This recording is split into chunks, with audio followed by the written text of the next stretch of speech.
നമസ്കാരം, സെല്ലുലോയിഡിലേക്ക് എല്ലാ മാന്യ പ്രേക്ഷകർക്കും സ്വാഗതം. കുറച്ച് നാൾ മുമ്പ് മലയാള സിനിമയുടെ ഒരു വളരെ ഇൻട്രസ്റ്റിംഗ് ആയിട്ടൊരു പോസ്റ്റർ ഞാൻ കണ്ടു. നല്ല ബോഡി ആർട്ടൊക്കെ ചെയ്തിട്ടുള്ള ബ്യൂട്ടിഫുൾ ആയിട്ടുള്ളൊരു പോസ്റ്റർ. കുറച്ച് വൈറലായിരുന്നു ആ പോസ്റ്റർ. ഫേസസ് മൂവിയുടെ വിശേഷങ്ങളുമായിട്ട് Hanna Reji Koshy and Kalesh Ramanand. Hanna, Kalesh, welcome to Celluloid. Thank you for having us. Oh my god, I saw your poster. അടിപൊളിയായിട്ടുണ്ട് കേട്ടോ. പോസ്റ്ററിനെ പറ്റി ആദ്യം നമുക്ക് സംസാരിക്കാതെ മൂവിയെ പറ്റി സംസാരിക്കാൻ പറ്റാത്തൊരു അവസ്ഥയിലുള്ള ഒരു പോസ്റ്ററാണ് നിങ്ങൾ ഉണ്ടാക്കി വെച്ചിരിക്കുന്നത്. തീർച്ചയായും. You are giving that that vibes, totally. തിരിഞ്ഞുകൊണ്ട് മാത്രമല്ല, she's looking beautiful തിരിഞ്ഞു നിന്നിട്ട്. That's what I mentioned. എന്നെ ഇരുത്തി പോക്കി പറയുമ്പോഴേ.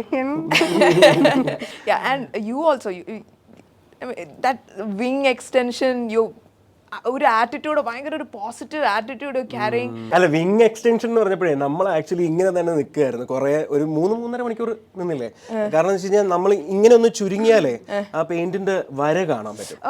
സോ അപ്പൊ അതുകൊണ്ട് പെയിന്റിങ് ചെയ്യുമ്പോൾ തന്നെ പുള്ളി പറഞ്ഞിരുന്നു, ചേട്ടാ ഇങ്ങനെ തന്നെ നിൽക്കണേ എന്ന് പറഞ്ഞു. അങ്ങനെ നമ്മൾ ഇങ്ങനെ തന്നെ നിന്നു, പുള്ളിക്കാരി ഇങ്ങനെ തിരിഞ്ഞു നിന്നു. അങ്ങനെ കുറച്ച് കഷ്ടപ്പെട്ടു, പക്ഷെ എന്നാലും അതിന്റെ ഒരു ഗുണം, റിസൾട്ട് 3 മണിക്കൂർ വരയ്ക്കാൻ എത്ര നേരം എടുത്തു? അതെ, ഓൾമോസ്റ്റ് ഒരു 3.5 hours എടുത്തു. ബിക്കോസ് ഈ കാണുന്ന കാര്യങ്ങളൊക്കെ ഉണ്ടല്ലോ, സൂര്യകാന്തി നിങ്ങളുടെ ഹൃദയത്തിലേക്ക് നിങ്ങളുടെ റൊമാൻസിനെ ഇത് ചെയ്യാനായിരിക്കും അല്ലേ അത്? അല്ല, ഇതിനകത്ത് കുറച്ച് കഥയുടെ ഭാഗങ്ങളുണ്ട്. ലൈക്ക് ഈവൻ ദാറ്റ് വിങ്ങിൽ നിന്നും ഒരു റെഡ് ഡോട്ട് വരുന്നുണ്ട്. അപ്പൊ അങ്ങനത്തെ കുറെ കാര്യങ്ങൾ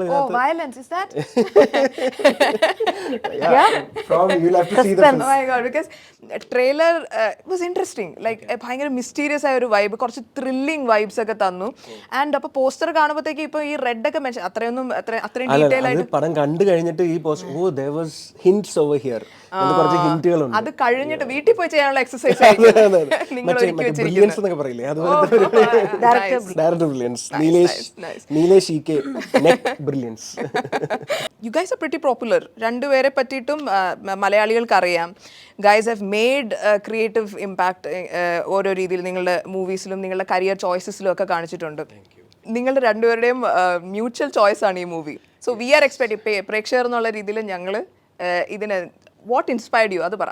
എന്താണ് നിങ്ങൾ കാര്യം എനിക്ക് അറിയില്ല, പക്ഷെ എനിക്കിത് this movie came to be much late in the sense. ഹന്നയാണോ ആദ്യം കാസ്റ്റഡ് ആയത്? Around the same time. പക്ഷെ സംഭവം എന്ന് വെച്ച് കഴിഞ്ഞാല് almost like next month shoot തുടങ്ങണം എന്ന ഒരു ആവശ്യമായിട്ടാണ് നീലേഷ് ഏട്ടൻ എനിക്ക് മെസ്സേജ് അയക്കുന്നത്. Kalesh, what are you doing in April? പുള്ളി ആർ യു ഫ്രീ? അത് ഒന്നുമില്ല. കലേഷ്, എടാ what are you doing in April? ഞാൻ പറഞ്ഞു ഏപ്രിൽ ഒരു ഫ്രീ ആണ് നീലേഷ് ചേട്ടാ.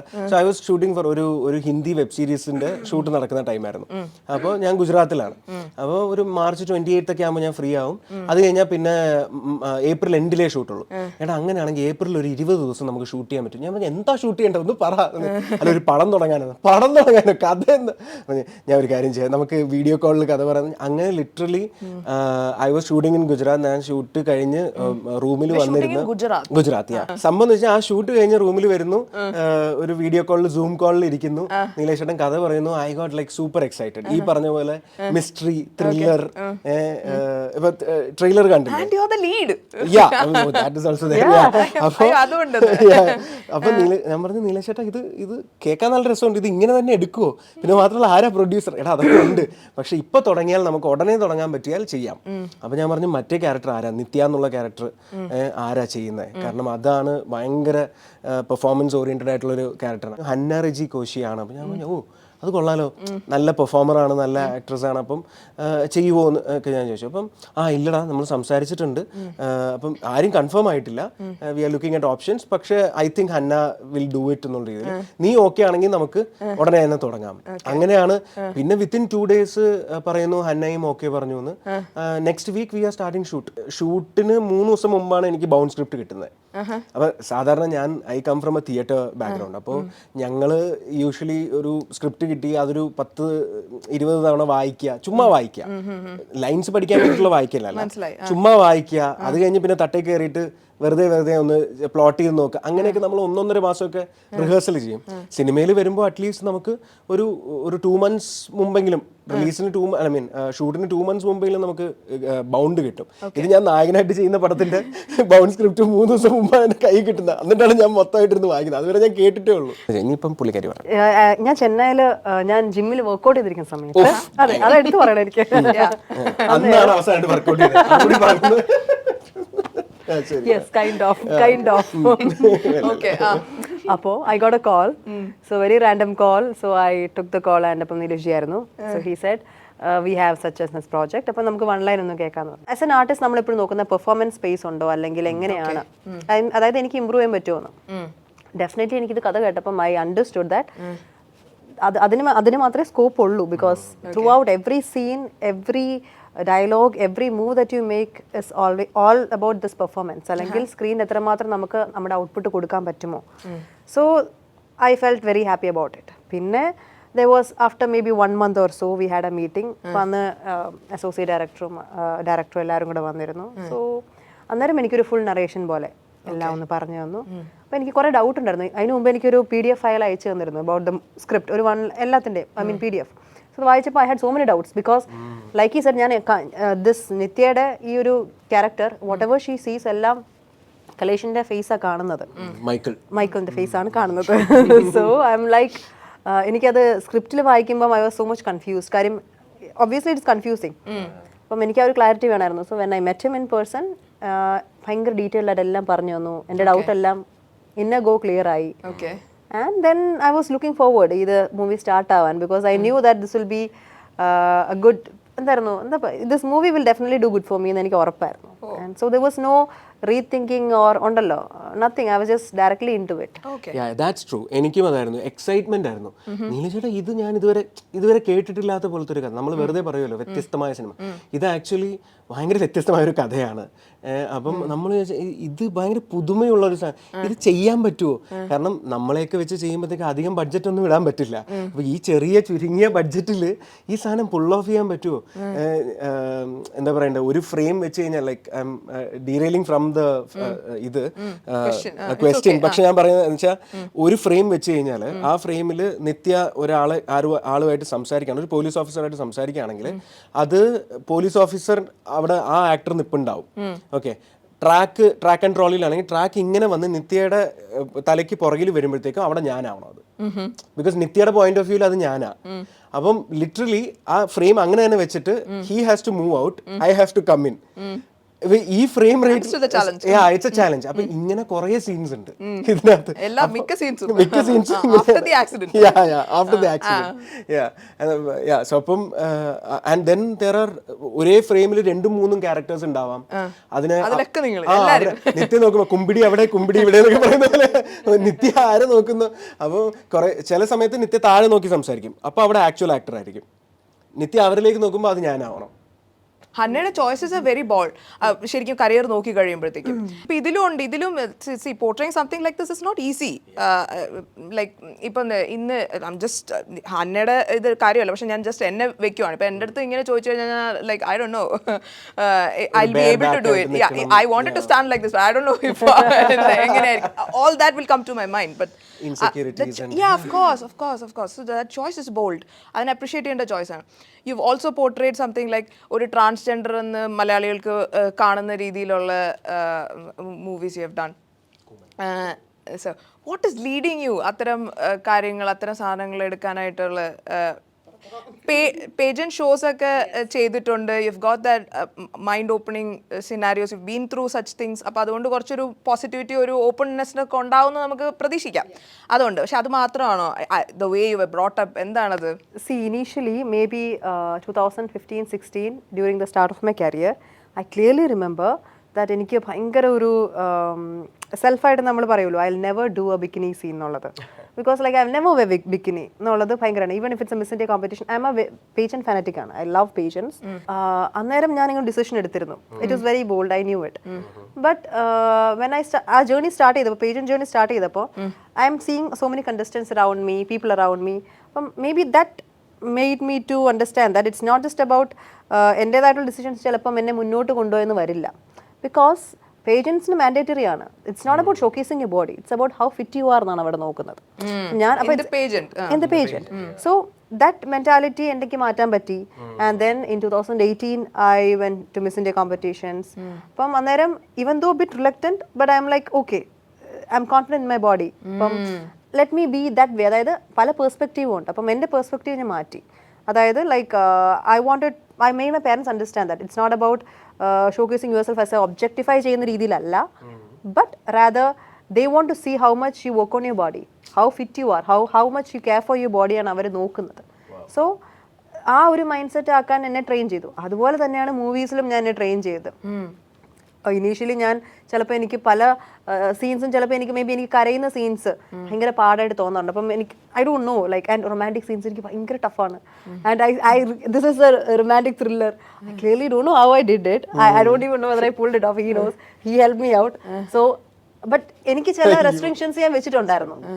സോ റെസ്ട്രിക്ഷൻസിന് എനിക്ക് ചിലപ്പോൾ ചെയ്യാൻ പറ്റില്ല എന്നുള്ളത്. കരച്ചിൽ സീൻ വരുമ്പോൾ എനിക്ക് ഒരു സീൻ തരുമ്പോൾ I M like basically real ലൈഫിൽ ഞാൻ അധികം കരയാത്ത ആളാണ്. കരയും when I M kind of at the peak. സിനിമയിൽ എനിക്ക് ആ പീക്ക് എത്തിയിട്ട് കരയെന്ന് പറഞ്ഞ ആക്ഷൻ പറയുമ്പോൾ നിൽക്കാൻ പറ്റത്തില്ലല്ലോ. Every situation you have to be flexible and versatility അവിടെ കൊണ്ടുവരണം. So for me it was a challenge. So ഞാൻ എന്നെ ട്രെയിൻ ചെയ്യാൻ തുടങ്ങി. Training as in training my brain. Like Hanna എന്ന് പറഞ്ഞ ഇൻഡിവിജ്വാലിറ്റി മാറ്റി വെച്ചിട്ട് ക്യാരക്ടറിലേക്ക് മാറാൻ ശ്രമിക്കുന്നു. So that help me a lot. പിന്നെ about choosing the characters in different movies, അതെൻ്റെ ചോയ്സ് ആയിരുന്നില്ല. When it comes to me I check okay എനിക്ക് ചെയ്യാൻ പറ്റുമോ എന്നുള്ളത്. എക്സൈറ്റിംഗ് ആയിട്ട് തോന്നിക്കഴിഞ്ഞാൽ ചെയ്യും, അത്രേ ഉള്ളൂ. പിന്നെ ഇന്ന year I don't get 10 offers, may be I get 3 or 4 offers. അതിലൊരു 2 or 3 അല്ലെങ്കിൽ 2 എനിക്ക് നല്ലതായിട്ട് തോന്നുന്നു എന്നുണ്ടെങ്കിൽ ഞാൻ എടുക്കും. ഇവിടെ നമ്മളിവിടെ വന്നപ്പോഴത്തേക്കും എൻ്റെ പ്രൊഡ്യൂസർ വാസ് മെൻഷനിങ് നല്ല രസമുണ്ട് യു സ്പീക്ക് തമിഴ്. അപ്പൊ എനിക്ക് അപ്പൊ അറിയത്തില്ല, I did not know you use to dub, you speak Tamil, ഇതൊന്നും എനിക്ക് അറിയത്തില്ല. So I went through your profile and you first of all you have so many followers. I wasn't expecting that. It's a thanks to Selva Hridayam ആണ് gave me that. How much did it hike? I was before release of Hridayam it was around 10K. But after release of Hridayam it came up to like 150K or something. Jan 21st 2022, that was the day Hridayam released. അന്ന് first day വനിത തിയേറ്ററിൽ 12 മണിയുടെ അല്ല 9 മണിയുടെ show. അതിലേക്ക് കയറുമ്പോൾ എന്നെ ആർക്കും അറിയില്ല. പക്ഷേ 12 മണിക്ക് പുറത്ത് ഇറങ്ങുമ്പോൾ എല്ലാവരും സെൽവ എന്ന് വിളിച്ചു. സോ ലിറ്ററലി അങ്ങനെയാണ് എൻ്റെ ലൈഫ് ഡിഫറെന്റ്ലി. അതെ, എന്നെ മൊത്തത്തിൽ ഇങ്ങനെ സർപ്രൈസിന്റെ ഓരോരോ തട്ടായിരുന്നു. ലൈക്ക് ആദ്യം ഞാൻ ഫോളോവേഴ്സ് നോക്കിയപ്പോൾ ദിസ് മെനി ഫാൻ ഫോളോയിങ്. അത് കഴിഞ്ഞ് ഞാൻ നോക്കിയപ്പോഴത്തേക്കും തമിഴിൽ ഭയങ്കര ഡയലോഗ് സായി പല്ലവിയായിട്ട്. And the way you pronounce, അതിൻ്റെ ഓരോ ഡിക്ഷൻ, എൻ്റെ അമ്മ ഭയങ്കര ബ്യൂട്ടിഫുൾ, ലൈക്ക് ശരിക്കും ഒരു തമിഴിലും പറയുന്ന പോലെ. അപ്പോൾ ഞാനത് ആരെങ്കിലും ഡബ് ചെയ്തായിരിക്കും. പിന്നെ അത് കഴിഞ്ഞിട്ട് വേറൊരു ഇതിൽ സെയിം വീഡിയോ ആണോ, ഐ സോ ഷാജോൺ ചേട്ടൻ അപ്രീഷിയേറ്റിംഗ് യു. ദിസ് ഗൈ നന്നായിട്ട് ഡബ്ബിങ് ആർട്ടിസ്റ്റ് ആണ്. അപ്പോൾ എനിക്ക് മനസ്സിലായി ഓക്കെ, അപ്പോൾ എന്തായാലും അത് നിങ്ങൾ തന്നെ ആയിരിക്കും ഡബ് ചെയ്ത് പഠിച്ചിട്ടുണ്ടാവും, തമിഴ് അങ്ങനെ പഠിച്ചിട്ടുണ്ടാവും. ഇവിടെ വന്നപ്പോഴാണ് ഞാൻ തമിഴ് അമ്മ ഉണ്ടായിരുന്നു എന്ന് അറിഞ്ഞത്. അപ്പം കാര്യമായിട്ട് വീട്ടിൽ ഒരു ഈ അമ്മ തമിഴ് സംസാരിക്കും, അമ്മ എന്നോട് തമിഴ് സംസാരിക്കും, അച്ഛൻ എന്നോട് മലയാളത്തിൽ സംസാരിക്കും, ഞാൻ ഒരു തമിഴാളത്തിൽ സംസാരിക്കും, അങ്ങനെയായിരുന്നു. പക്ഷെ ചെന്നൈയിൽ പോയതിന് ശേഷമാണ് ഞാൻ കൂടുതൽ, കാരണം അപ്പം നമ്മൾ തമിഴിൽ സംസാരിക്കാൻ ശ്രമിക്കുമ്പോൾ അവിടെ കളിയാക്കുമല്ലോ ആളുകൾ നമ്മളുടെ ഒരു ടിപ്പിക്കൽ മല്ലു ആക്സെന്റ് വെച്ചിട്ട്. എന്നാൽ പിന്നെ ഞാൻ പഠിച്ചിട്ടുള്ളൂ ബാക്കി കാര്യം എന്നുള്ള രീതിയിൽ ഞാൻ എഴുതാനും വായിക്കാനും പഠിച്ചു. പിന്നെ ഡബിങ്ങിന്റെ കാര്യം പറയണമെങ്കിൽ ആക്ച്വലി ഇവിടെ ഞാൻ when I was entering this building, അവിടെ സൂര്യ TV കൊച്ചി TV എന്ന് എഴുതിയിട്ടില്ലേ, കൊച്ചി TV ആയിരുന്നു എൻ്റെയൊക്കെ ആസ് എ ഡബിങ് ആർട്ടിസ്റ്റ് ആയിട്ട് തുടങ്ങിയ കാലത്ത് എനിക്ക് ഏറ്റവും കൂടുതൽ എനിക്ക് സസ്റ്റെയിൻ ചെയ്യാൻ പറ്റിയത്, സർവൈവ് ചെയ്യാൻ പറ്റിയത് കൊച്ചി TV കൊണ്ടാണ്. കാരണം കുറേ കൊച്ചി TVയിലെ കാർട്ടൂൺസിന് ഞാൻ ശബ്ദം കൊടുത്തിട്ടുണ്ട്. ഇപ്പോൾ അതിനൊക്കെ നമ്മൾ കുറേ ഇങ്ങനെ വോയിസ് മാറ്റിയാണ് സംസാരിക്കുന്നത്. അപ്പം അന്നൊക്കെ ഒരു എപ്പിസോഡിന്, ഒരു കാർട്ടൂണിൻ്റെ ഒരു എപ്പിസോഡിന് 300 rupees ഒക്കെയാണ് കിട്ടുക. അപ്പം നമ്മൾ രാവിലെ മുതൽ വൈകുന്നേരം വരെ ഒരു 8 എപ്പിസോഡ് സംസാരിച്ചാൽ നമുക്ക് കുറച്ചൊക്കെ കാശ് തടയും. അപ്പം അങ്ങനെയാണ്. അപ്പം ഞാൻ ഈ കൊച്ചി TV ഇവിടെ നിന്നാണ് പോയി, അയ്യോ കൊച്ചി TV 10 കൊല്ലം മുമ്പ് നമ്മൾ ഈ കൊച്ചി TVയിലാണ് തുടങ്ങിയത്.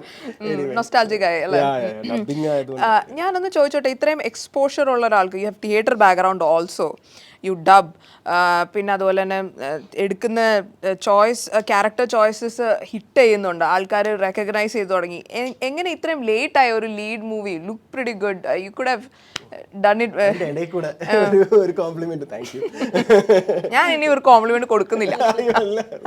ഐ തിങ്ക് ഞങ്ങൾക്ക് രണ്ടുപേർക്കും കോംപ്ലിമെന്റ്സ് എങ്ങനെ റിസീവ് ചെയ്യണമെന്ന് അറിയത്തില്ല. ബോഡി ആക്സെപ്റ്റ് ചെയ്യാൻ പഠിച്ചു, പക്ഷെ കോംപ്ലിമെന്റ് ലീഡ് അത് സംഭവിക്കണമല്ലോ. സംഭവിക്കണം. ഇതുവരെ ഓപ്പർച്യൂണിറ്റി പോലും വന്നിരുന്നു, 1-2 പടങ്ങൾ തുടങ്ങി നിന്നുപോയി. അപ്പോൾ ഇൻഫാക്ട് ഫേസസ് വന്നപ്പോൾ പോലും ഞാൻ നീലേഷ് ചേട്ടനോട് ചോദിച്ചാൽ അതാ, നീലേഷ് ചേട്ടാ ഇപ്പൊ തരക്കേടില്ലാതെ വണ്ടി ഓടുന്നുണ്ട്.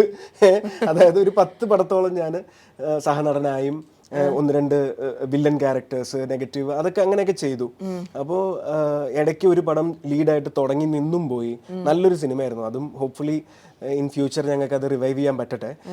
അപ്പോൾ ഇത് വന്നപ്പോൾ അടുത്ത ആഴ്ച ഷൂട്ട് തുടങ്ങണം എന്നൊക്കെ പറയുമ്പോഴേ ഞാൻ നീലച്ചേട്ടാ ഇതൊക്കെ കേൾക്കാൻ നല്ല രസമുണ്ട്, പക്ഷേ അതെ ഇത് എത്രമാത്രം പ്രാക്ടിക്കലാണ്, ഇത് നിന്നു പോകരുത്, പുതിയ പ്രൊഡ്യൂസർ, പുതിയ ഡയറക്ടർ, പുതിയ നായകൻ എന്നൊക്കെ പറയുമ്പോൾ നിന്നു പോകാനുള്ള പെർഫെക്റ്റ് റെസിപ്പിയാണ്. ഞാൻ പറഞ്ഞു നീലച്ചേട്ടാ ഇത് നിന്നു പോയാൽ പണി പാളും, പിന്നെ എനിക്ക് പടവും കിട്ടില്ല. അല്ലേ കനീശൻ നമുക്കിത് ഒരു വിശ്വസിച്ച് അങ്ങ് ഇറങ്ങാമല്ലേ, എന്നാൽ പിന്നെ ഇറങ്ങാം. കാരണം ഈ കഥയോടുള്ള വിശ്വാസവും എന്താണ്, ഈ കഥാപാത്രം ചെയ്താൽ കൊള്ളാം, ഈ പറഞ്ഞ പോലെ ഈ എക്സൈറ്റിംഗ് ആയിട്ടുള്ള ഒരു സ്റ്റോറി ചെയ്യണം എന്നുള്ള ആഗ്രഹം വെച്ചിട്ടാണ്. വെറുതെ ഒരു റൺ ഓഫ് ദ മിൽ ഒരു റോം കോം ആയിരുന്നെങ്കിൽ ചിലപ്പോൾ ഞാൻ ഇത്രയും എക്സൈറ്റഡ് ആകുമോ എന്ന് അറിയില്ല. ഇത് എന്താ പറയണ്ടേ, പുതുമകൾ എന്തെങ്കിലും വേണം എന്ന് ആഗ്രഹിക്കുന്ന സമയത്ത് ഒരു സിനിമ മൊത്തം, ഒരു കഥ മൊത്തം പുതുമ. അപ്പോൾ എന്നാ പിന്നെ ഇതൊന്ന് പിടിക്കാം. നമുക്ക് നിങ്ങളുടെ ക്യാരക്ടേഴ്സിനെ പറ്റിയിട്ട് സംസാരിക്കാം. ട്രെയിലറിൽ കണ്ടിട്ട് കുറച്ച് മനസ്സിലായത് Hanna is going through some kind of trauma. അപ്പം പിന്നെ അതുപോലെ യു ആർ ആൻ ആർട്ടിസ്റ്റ്, പിന്നെ it's very mysterious. You guys tell me, എന്താ സ്പോയിലർ ആവാതെ. No, actually you have to watch it in the theaters, but apart from that, നിത്യയ്ക്ക് like you said ഒരു post traumatic stress disorder ഉണ്ട്. അതുകൊണ്ടാണ് she is seeing Michael's face everywhere. That is the only thing I can reveal about that character. പിന്നെ she is going through the ups and downs, finding answers. He is also trying to find answer. അപ്പോൾ he is alive. You are alive. ഇപ്പൊ trailer കണ്ടു കഴിഞ്ഞാൽ എനിക്ക് അറിയില്ല എന്താ സംഭവിച്ചത് എന്നാണ് നിത്യ പറയുന്നത്. അപ്പൊ ഞാൻ എലൈവ് ആണോ ഡെഡ് ആണോ എന്നുള്ളത് പോലും നിത്യക്ക് പോലും അറിയില്ല. അപ്പം നമുക്കും അറിയില്ല, സിനിമ കാണുമ്പോൾ മനസ്സിലാവും. ഓക്കെ, കുറെ ചോദ്യങ്ങളുണ്ട്. Michael dead or alive? If Michael is alive, where is he? If Michael is dead, where is he? Right? Why is Nitya having this trauma or disorder? Because it is not atra normal. എല്ലാവർക്കും വരുന്ന common disorder അല്ല. കാണുന്ന എല്ലാ പുരുഷന്മാർക്കും മൈക്കിളിന്റെ മുഖം അത് വല്ലാത്തൊരു disorder അല്ലേ. അതെങ്ങനെ പുള്ളിക്കാരി ടാക്കിൾ ചെയ്യുന്നു? Then how can she find answers? പിന്നെ അതോടൊപ്പം പോലീസും ഉണ്ട് parallelly. Police is also like trying to find out the answers or the truth. അപ്പൊ മൊത്തത്തിലൊരു പസിലാണ്. ആ പസിൽ നമുക്ക് സിനിമ കാണുമ്പോൾ ഉറപ്പായിട്ടും. And your chemistry that is commendable. Okay, both of you guys you said no ഇത് ഇഷ്ടപ്പെട്ടില്ല, ലൈക്ക് റൊമാൻസ് ഇഷ്ടമല്ലെന്ന് പറഞ്ഞില്ലേ? വരത്തില്ലെന്ന് പറഞ്ഞു. വരത്തില്ല, അത് വന്നു കേട്ടാ. നന്നായിട്ടുണ്ടായിരുന്നു. whole team was supportive. Director, everyone. Starting from the A to Z, എല്ലാ ടീം മെമ്പേഴ്സും ഭയങ്കര സപ്പോർട്ട് ആയിരുന്നു. റൊമാൻസ് 1 2 3 ഇപ്പൊ ഒന്ന് നോക്കിക്കേ, കണ്ണ് നോക്കി കട്ട്. അത് കഴിഞ്ഞിട്ട് എന്നോട് പറയും 2 സെക്കൻഡ് കൂടുതൽ നോക്കിയാലേ എനിക്ക് ചിരി വരും. ഞാനിങ്ങനെ പുള്ളിക്കാരി ഇങ്ങനെ നിൽക്കുകയാണെങ്കിൽ ഞാൻ പുറകെ കൂടെ ഇങ്ങനെ പോകണം. അങ്ങനെ അപ്പൊ നീലേഷ് ചേട്ടൻ ഇങ്ങനെ ക്യാമറ ഇവിടെ ഇരിക്കുന്നത് തൊട്ടടുത്ത്. അപ്പൊ ഞാനിങ്ങനെ പുറകെ കൂടെ ഇങ്ങനെ മുതുകത്ത് കൂടെ ഇങ്ങനെ പോകുന്ന പോലെയാണ്. അപ്പൊ എന്നോട് പറഞ്ഞു, എടാ നീ ശ്വാസം വിടാതെ പോണേ, അല്ലെങ്കിൽ എനിക്ക് ഇക്കിളി വരും. ഞാൻ റൊമാൻസും ചെയ്യണം, ശ്വാസവും ഇവിടെ എടുക്കരുത്. ഒരുമാതിരി ക്യാമറ തൊട്ടടുത്ത്. കാണുന്നവർക്ക് ഇത് വല്ല അറിയാമോ? കാണുന്നവർ ഓഫ് വാട്ട് കെമിസ്ട്രി. കൊള്ളാം, ഞങ്ങൾക്ക് വേണ്ടത് കിട്ടി. ക്യാമറ കെമിസ്ട്രി, ചിരിയും. ഞാൻ ഇവിടെ തൊട്ട എനിക്ക് ക്ലിയാവും. ഇങ്ങനെയാണ് ഞങ്ങളുടെ റൊമാൻസ്. മാർച്ച് 6-ാം തീയതി ഫേസസ് തിയേറ്ററിൽ റിലീസാവുകയാണ്. അപ്പോൾ വളരെ പുതുമകളുള്ള ഒരു കഥയും സിനിമയുമാണ്. എല്ലാവരും തിയേറ്ററിൽ തന്നെ വന്ന് കാണൂ, ഞങ്ങളെ പ്രോത്സാഹിപ്പിക്കൂ. നന്ദി. Thank you. ഫേസസിൻ്റെ കൂടുതൽ വിശേഷങ്ങളുമായിട്ട് ഫേസ് മൂവിയുടെ ഡയറക്ടർ നമ്മളോടൊപ്പം ചേരുകയാണ്. Let's welcome Nilesh EK to celluloid. Nilesh, welcome to celluloid. Thank you. നമ്മൾ നിങ്ങളെ കാസ്റ്റ് ആയിട്ടിരുന്ന് സംസാരിച്ച സമയത്ത് we couldn't stop talking about the body art. ആളുകൾ ഇതിൻ്റെ നല്ല വൈറലായെന്ന് തോന്നുന്നു അല്ലേ? അതെ, ഫസ്റ്റ് ലുക്ക് അത്യാവശ്യം ഒരു റീച്ച് കിട്ടിയിരുന്നു. It's beautiful. Okay, it's beautiful. അതുപോലെ കലേഷ് വാസ് മെൻഷനിങ് പെട്ടെന്നായിരുന്നു കലേഷിനെയൊക്കെ വിളിച്ച് കാസ്റ്റ് ചെയ്തത്. ലൈക്ക് 1 month മുമ്പ്. ഒരുപാട് അങ്ങോട്ട് ഒരുങ്ങാനൊന്നും സമയം കിട്ടിയില്ല. സെറ്റിലെ സമയത്താണ് ക്യാരക്ടറിലേക്ക് വീണതും അങ്ങനത്തെ ഉള്ള സ്റ്റോറീസ് ഒക്കെ അവർ പറയായിരുന്നു. എന്താണ് ശരിക്കും എൻ്റെ ബിഹൈൻഡിൽ നടന്നത്? യൂഷ്വലി നമുക്ക് ഒരു ആർട്ടിസ്റ്റിന്റെ ഡേറ്റ് എടുത്ത് അങ്ങനെയാണല്ലോ പ്ലാൻ ചെയ്യുന്നത്. പക്ഷെ നമുക്ക് നമ്മുടെ പ്രൊഡ്യൂസർ എങ്ങനെയാ വെച്ചാൽ പടം ചെയ്യാൻ വില്ലിംഗ് ആയിരുന്നു ഒരു പെർട്ടിക്കുലർ ടൈമിൽ. അപ്പോൾ ആ ഒരു ടൈമിലേക്ക് നമ്മൾ മാക്സിമം പുഷ് ചെയ്ത് ചെയ്യാൻ വേണ്ടിയാണ് ശ്രമിച്ചത്. പിന്നെ ഈ ക്യാരക്ടർ കുറച്ച് ചലഞ്ചിങ് ആണ്. ഇത് അങ്ങനെ അതായത് ഇത് കഥ പറഞ്ഞു കേൾക്കുമ്പോൾ ചിലപ്പോൾ ഈ ക്യാരക്ടർ എന്താണെന്ന് ഫുൾ പിടി കിട്ടണമെന്നില്ല. പക്ഷെ ഇതിനകത്ത് ഒരുപാട് ലേയേഴ്സ് ഉണ്ട്, ഒരുപാട് പെർഫോം ചെയ്യാനുള്ള സ്കോപ്പ് ഉണ്ട്. അപ്പോൾ കലേഷിന് കറക്റ്റ് അത് കണക്റ്റായി. കലേഷ് അത് പെട്ടെന്ന് തന്നെ കലേഷിന് അതിന്റെ സാധ്യത മനസ്സിലാക്കിയെന്നാണ് ഞാൻ മനസ്സിലാക്കുന്നത്. സോ നമ്മൾ ഒരു ജസ്റ്റ് ഒരു സൂം മീറ്റിങ്ങിനകത്ത് തന്നെ we were on same page. Okay, എങ്ങനെയാണ് ആ കാസ്റ്റിലേക്ക് എത്തി? ഇപ്പൊ ഹന്ന ആണെങ്കിലും ഇപ്പൊ ഇത്ര ലെയേഴ്സ് ഉള്ള ക്യാരക്ടർ ആണെന്ന് പറയുന്നു. How did you choose? ആ പ്രോസസ്സ് എങ്ങനെ നടന്നു? നമുക്ക് ഇതിന്റെ ഒരു പ്രൊഡക്ഷൻ ബാക്ക്ഗ്രൗണ്ടും ബാക്കി കുറെ കാര്യങ്ങൾ വെച്ച് നോക്കുമ്പോൾ നമുക്ക് കംഫർട്ടായിട്ടുള്ളൊരു ആർട്ടിസ്റ്റ് ഭയങ്കര ആവശ്യമാണ്. നമ്മുടെ കൂടെ നിന്ന് അത് നിങ്ങൾക്ക് ഫിലിം കാണുമ്പോൾ മനസ്സിലാവും. ഇതിനകത്ത് നമ്മൾ അങ്ങനെ CG ഒരുപാട് പോസ്റ്റ് പ്രൊഡക്ഷൻ ഗിമ്മിക്സ് ഒന്നും അധികം ചെയ്തിട്ടില്ല. നമ്മൾ അധികവും ഷൂട്ടിൽ തന്നെയാണ്, ഷൂട്ട് ടൈം തന്നെയാണ് നമ്മൾ. അപ്പോൾ ആർട്ടിസ്റ്റ് നമ്മുടെ കൂടെ തന്നെ നിൽക്കണം. അപ്പൊ അങ്ങനെ നമുക്ക് കൂടെ നിൽക്കാൻ പറ്റുന്ന ആർട്ടിസ്റ്റ് എന്നുള്ള രീതിയിലാണ്. പിന്നെ both of them are wonderful artist. രണ്ടുപേരും ഓൾറെഡി അവര് ചെയ്ത പടങ്ങളിൽ അത് പ്രൂവ് ചെയ്തിട്ടുള്ള ആൾക്കാരാണ്. അപ്പോൾ പെർഫോമൻസ് വൈസ് നമുക്ക് വേറെ ഡൗട്ട് ഒന്നും ഇല്ലായിരുന്നു. നമ്മുടെ കൂടെ നിൽക്കണം, അതായിരുന്നു ചോയ്സിലേക്ക് എത്താനായിട്ട്. കാരണം ട്രെയിലർ വാസ് വെരി ഇൻട്രസ്റ്റിംഗ്. ഒരുപാട് സാധനങ്ങൾ നമ്മൾ പിടിച്ചെടുക്കാൻ ശ്രമിച്ചപ്പം ലൈക്ക് ഒരു മിസ്റ്റീരിയസ് ആയിട്ടുള്ളൊരു സാധനം, കുറച്ച് ത്രില്ലർ എലമെന്റ്സ് ഒക്കെ ഉണ്ട്. അങ്ങനെ ഒരു വൈബാണ് കിട്ടിയിരിക്കുന്നത്. എന്താ ഇപ്പം ലൈക്ക് മലയാളം മൂവി എന്ന് പറയുന്നത് ഭയങ്കരമായ ഹൈപ്പ് ഇങ്ങനെ മൊത്തം നേഷൻ വൈഡ് ഉണ്ടാക്കിക്കൊണ്ടിരിക്കുന്ന ഒരു ടൈമാണ്. പീപ്പിൾ ആർ ആക്സെപ്റ്റിംഗ് പുതിയ ഡയറക്ടേഴ്സിനെ. അവരൊന്നും നോക്കാതെ കാണാനുള്ള ഒരു ഓപ്പൺ മൈൻഡഡ്നെസ് മലയാളികൾക്കുണ്ട്. Do you think you have served the purpose movie കഴിഞ്ഞു കഴിയുമ്പോഴത്തേക്കും? മൂവി കണ്ടിട്ട് ഓഡിയൻസിനെ പറയണം. കാരണം നമ്മള് എത്രയൊക്കെ How confident are you? നമുക്ക് അതിന്റെ മേലെ ഒരു ജഡ്ജ്മെന്റ് ഉണ്ട്. സോ ആ ഒരു ടൈമിൽ വി ഡിഡ് അവർ ബെസ്റ്റ്. നമ്മൾ അതിൽ നമ്മുടെ ഫുൾ എഫേർട്ട് നമ്മൾ ഇട്ടിട്ടുണ്ട്. നമ്മളതിനകത്ത് ഒരു വെള്ളം ചേർത്തിട്ടില്ല. അപ്പോൾ ആ എഫേർട്ടിനെ ജസ്റ്റിഫൈ ചെയ്യുന്ന രീതിയിൽ ഒരു ട്രെയിലർ നമുക്ക് പുറത്തു വിടണമെന്നുണ്ടായിരുന്നു. കാരണം നമ്മളെല്ലാം കമ്പാരിറ്റീവ്ലി ന്യൂ കമേഴ്സ് ആയതുകൊണ്ട് തന്നെ ആളുകളെ തിയേറ്ററിൽ എത്തിക്കുക എന്നുള്ളത് കണ്ടന്റ് ബേസ് ചെയ്തിട്ട് എത്തിക്കാൻ പറ്റത്തുള്ളൂ. അപ്പോൾ ആ കണ്ടന്റിന്റെ ആ ഒരു യുണീക്ക് എലമെന്റ് നമ്മൾ കുറച്ച് റിവീൽ ചെയ്യേണ്ടി വന്നിട്ടുണ്ട്. ബട്ട് സ്റ്റിൽ റിവീൽ ചെയ്യേണ്ടി വന്നു അല്ല, ചില എലമെന്റ്സ് റിവീൽ ചെയ്തിട്ടുണ്ടെങ്കിൽ പോലും സ്റ്റിൽ തിയേറ്ററിക്കലി കിട്ടാനായിട്ട് ഒരുപാട് കാര്യങ്ങൾ നമ്മൾ ഒളിപ്പിച്ചു വെച്ചിട്ടുണ്ട്. പാട്ട് ഗോപി സുന്ദറിന്റെ പാട്ടാണ്. ഗോപി ചേട്ടനെ എനിക്ക് വർഷങ്ങളായിട്ട് അറിയാം, പേഴ്സണലി അറിയാം. അപ്പോൾ നമുക്ക് ഇതിന്റെ മ്യൂസിക് ഭയങ്കര ഇമ്പോർട്ടൻ്റ് ആണ്, എസ്പെഷ്യലി ബാക്ക്ഗ്രൗണ്ട് സ്കോർ. പുള്ളി ആക്ച്വലി കുറച്ച് ലേറ്റ് ആയിട്ടാണ് പടത്തിലേക്ക് വന്നത്. യൂഷ്വലി നമ്മൾ ഷൂട്ട് ചെയ്യുമ്പോൾ പുള്ളി ഇല്ലായിരുന്നു. അപ്പോൾ നമ്മളതിന്റെ കുറച്ച് ഒരു ഫസ്റ്റ് കട്ട് എഡിറ്റ് ഒക്കെ കഴിഞ്ഞിട്ടാണ് പുള്ളിനെ പിച്ച് ചെയ്തത്. അപ്പോൾ പുള്ളിക്ക് അത് കണ്ടപ്പോൾ പുള്ളിക്ക് ഇഷ്ടപ്പെട്ട് കാണണം. All the very best. Thank you. എല്ലാവരും തിയേറ്ററിൽ തന്നെ പോയി വാച്ച് ചെയ്യുക.